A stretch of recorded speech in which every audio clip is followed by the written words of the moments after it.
కృష్ణానదికి వరద వచ్చినప్పటి నుంచి లాస్ట్ 20 డేస్గా అమరావతి పైన మళ్ళీ ఒక నెగిటివ్ ప్రచారాన్ని అయితే వైసీపీ కావచ్చు దాని అనుబంధ సంస్థలు చేస్తున్న పరిస్థితి.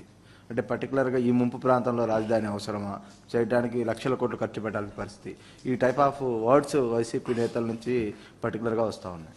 ఈ తెలివైన మేధావుల్ని చెన్నైని మార్చేయమనండి, బెంగళూరు సిటీని మార్చేయమనండి, బాంబే సిటీని మార్చమనండి, హైదరాబాద్ సిటీని మార్చమనండి. బుద్ధి జ్ఞానం ఉంటే మాట్లాడడం మానేయమనండి, బుద్ధి జ్ఞానం లేకపోతే మాట్లాడమనండి.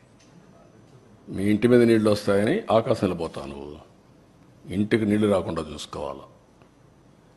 ఊరికే మర్యాద చెప్తే మర్యాద కూడా లేదు వీళ్లకు. మర్యాద తెలుసుకునేది నేర్చుకోవాలి. ఇంకొకసారి మాట్లాడితే ఆ నాలుకలు తాళాలు వేయాల్సి వస్తుంది.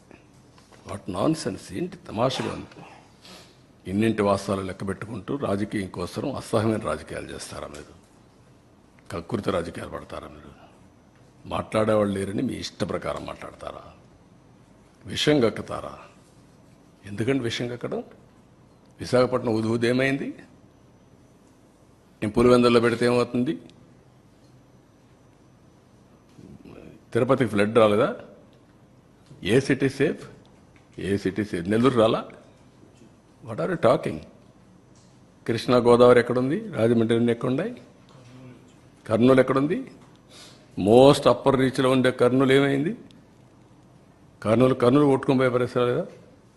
బుద్ధి జ్ఞానం ఉండాలి మాట్లాడాలంటే. మీరు చేసిన ఏదో పనులకి ఒక మాటలో చెప్పాలంటే నేల మీద ముక్కు పెట్టి రాసుకోవాలి. మీరు తప్పుడు పనులు చేసి కొంచెం పాలిష్డ్గా మాట్లాడుతున్నాం.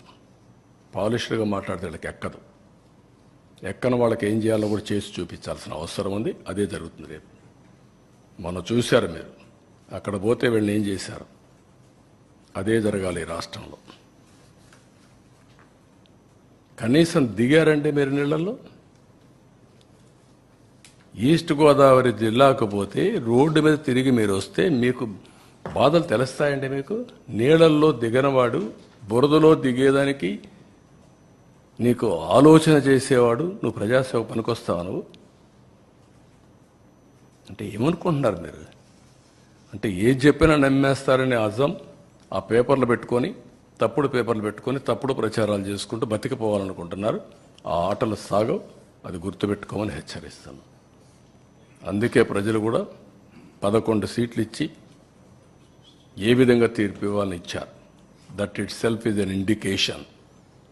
ఊరంతా ఒక దారి, వీళ్ళది ఇంకొక దారి అంటారు.